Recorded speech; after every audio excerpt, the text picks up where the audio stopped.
Hi children, today we are going to discuss the chapter friction. This is a continuation of the chapter force and pressure. We know that friction is an example of contact force. It acts whenever an object moves or tends to move on the surface of another object. So in between the two objects, a frictional force acts. The aim of the frictional force is to oppose the relative motion between the two objects. That means if you push a book placed on the table, frictional force acts to oppose the motion. So frictional force always acts in a direction opposite to the direction of applied force.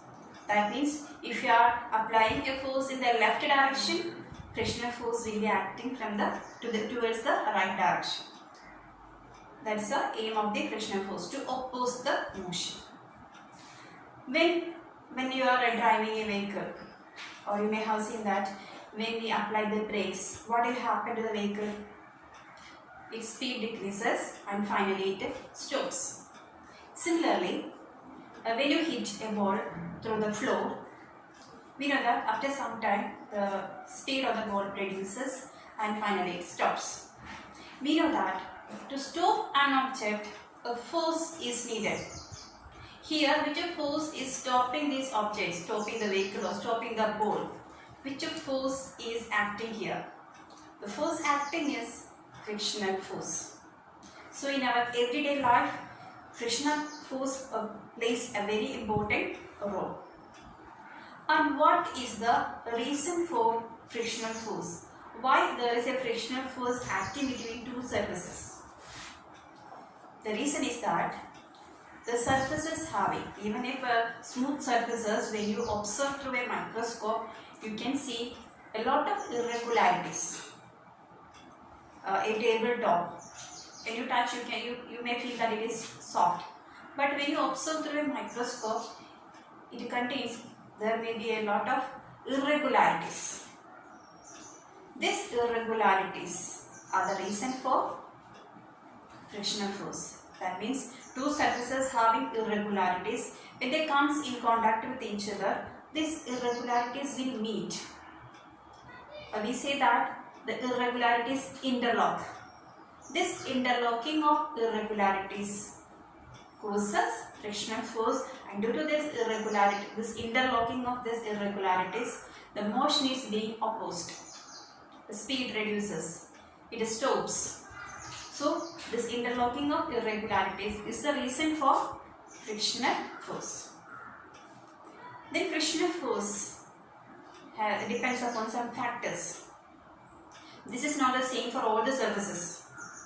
This is not the same for all the cases. So which are the factors affecting friction? The first factor affecting friction is nature of the surfaces. I already mentioned smooth surfaces, very smooth surfaces having less friction. But when you consider rough surfaces having more irregularities. If there are more irregularities, interlocking will be strong, friction will be more. So rough surfaces provide more friction. But if you consider a very smooth surface like a marble floor, smooth surface, and if it is wet also, wet marble floor, can you walk easily through that wet marble floor? No, you will slip. What's the reason? Because that is a smooth surface and there is no interlocking of this irregularities. No irregularities, so no interlocking. So as a result, no friction acting. If there is no friction, we can't walk easily. So friction, first factor that affecting the friction force is the nature of the surfaces in contact. If the surfaces are smooth, friction will be less. If the surfaces are very smooth, no friction acts between them. If the surface is rough, more friction acts between them. The second factor affecting friction is the force acting on, or the weight of the object.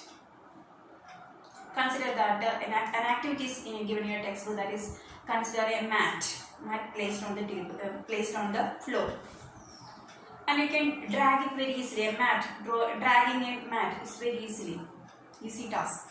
But consider that a person is sitting on the mat. This time you have to apply more force to drag the mat. Suppose 2 or 3 persons are sitting on the mat. Very difficult to move it. That means when the load or the weight increases, that objects, there is more contact between the two objects.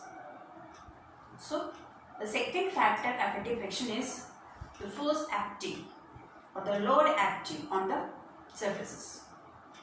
If the load acting is more or the force acting is more frictional force is reduced. So these two are the factors affecting friction.